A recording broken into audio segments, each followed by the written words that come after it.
100 acres to the Scouts of Uganda and a arrangement. It was a disorder arrangement. Upon expiry of the lease, the 100 acres shall be transferred to the Scouts to own in perpetuity under my tenure. Ekikumi nga kiweddeko, ekikumi kyajja kuddira aba Scout in perpetuity. The remaining 20 nga zinogenda ew'omusikawe. Ate yakikongulinaga kinakikoze for the best interests of the Scouts of Uganda. Era Kabaka made this donation to ensure that Scouts and Guides of Uganda will not be disturbed by future generations. Mu Uganda nkoze kino okukuuma obusikawutu n'abagayidi bange obutataganyizibwa abaliwo n'abalibaawo. Kakati ayo bwe yavaawo agagamba abasiraidi oba Paston. He passed on in 1939 1 year after executing the deed of donation. Upon his death, his oldest son and fifth born, Prince George William Mawanda Chwa, became the heir to his private estate, as the first 4 children were all girls. Abana abasooka abana bonna baali bawala aba Daudi Chwa. Mawanda ye mulenzi number 5 gwe yawa okumusikira. Under Buganda customs, the firstborn son cannot inherit the Kabakaship. As a result, Chwa's 5th child, Edward 15th, Edward Frederick David William Mutesa Warugembe, was enthroned as his successor to the throne. But he did not inherit the private estate of Daudi Chwa.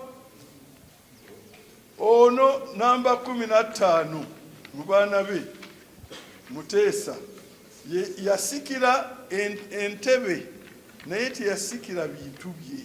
Ebintu byasikirwa Mawanda. Ye enjawulo wakati w'ebintu bye n'obwakabaka. Omwami ono abadde ayogedde alina likodi nnungi. So tuwandikireyo ekitabo kubanga mbirabye nga biri accurate bulungi era ndooza gwe walinako copies nazijja ku ggu. Following Chwa's death, much of his estate was administered by Nkuruze, which was the private treasury of Kabaka, who after the death of Chwa was Edward Mutesa. Bwe yamala okufa ebintu ne biba private estate nga erabirwa Nkuruze, teyagenda mwani official estates netteeka so lyayabibwa Nkuruze ng'ebintu bye. Kakati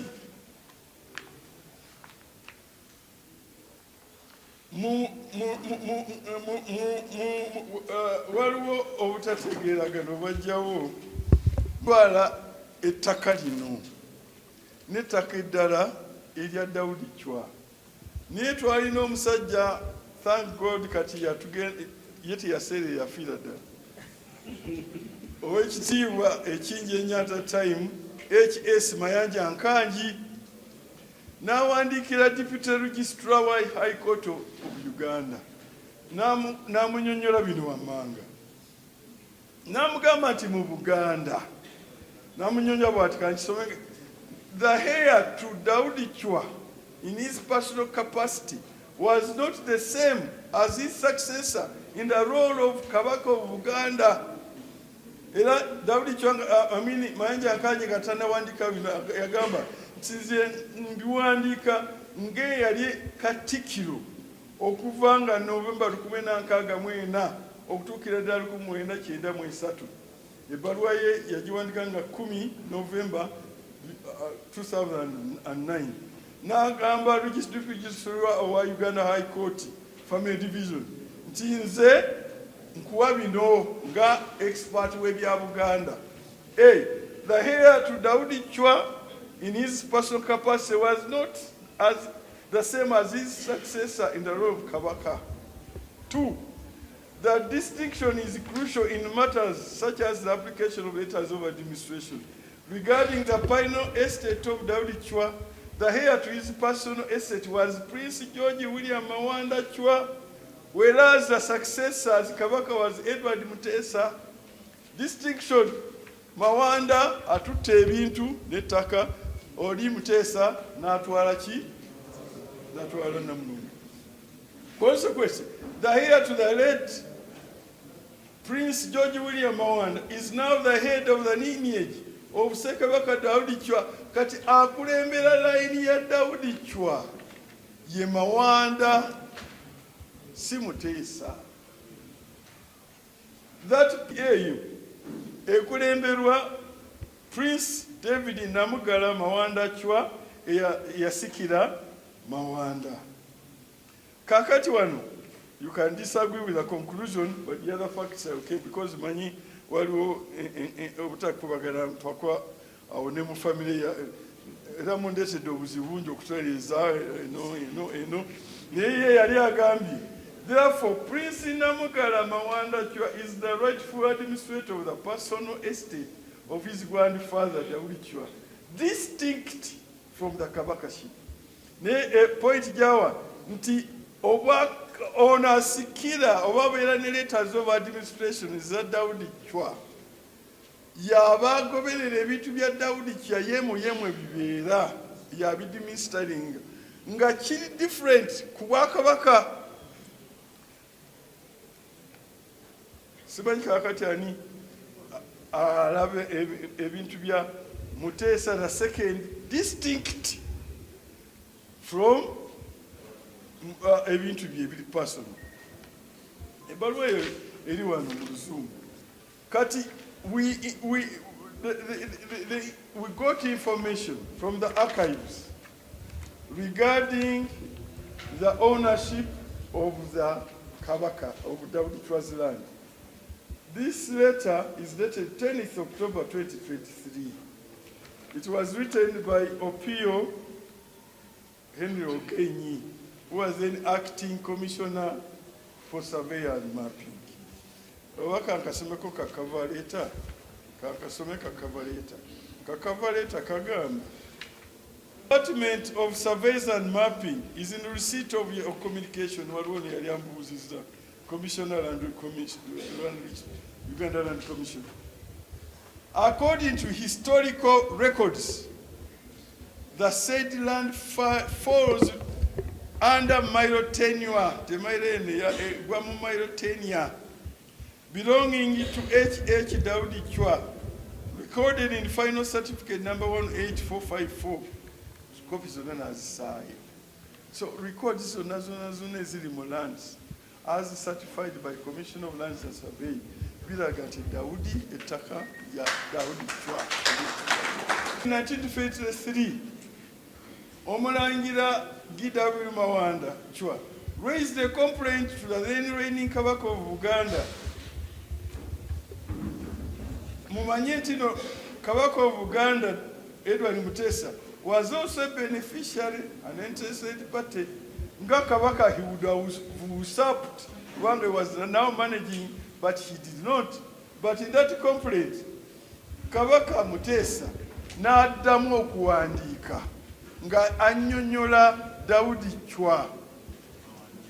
Kakati Daudi Mutesa baluwa yino njirina wano kopi naye manyiti ne original zirinawo naye kopi yino njirina Mutesa naye Mutesa bw'ati bwe yannyonnyola Daudi Chwa Amin Mawanda n'agamba nti Daudi Chwa taata waffe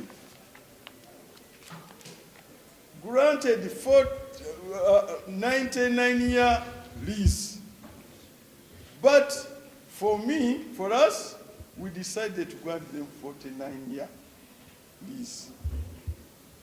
The title deed twagifunye tulina kyapa kya 1923 era eyino lease eno yabaweebwanga 10 June 1948 and the registered trustees of the Boy Scout Association of Uganda, yino wano bebali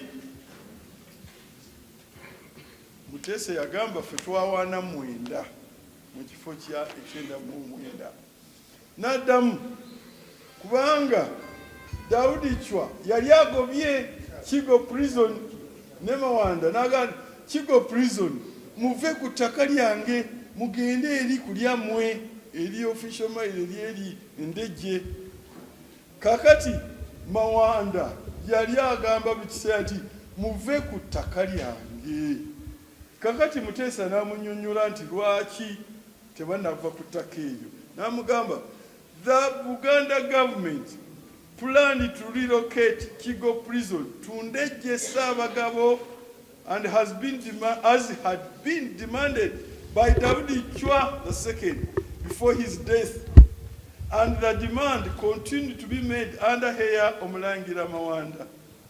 However, since there was no building at Ndejje to house the prison, the Buganda Kingdom decided to take a 49-year lease on part of Ssekabaka Daudi Chwa second estate, along with an additional 200 acres.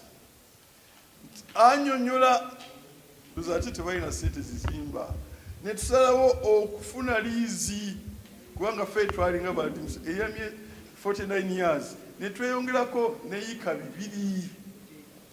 Kakati so you see Ssekabaka Mutesa nga yali administrator of estate kulwankuluzo yategeeza nti ettaka lino erya Kigo lya Daudi Chwa si lya Buganda Kingdom. Ne Daudi ya Kaazi nayo ya Buganda, Daudi Chwa si ya Buganda. Bino bye tukoze. Nayongera n'agamba nti that the kingdom would take its own donation of 2 square miles.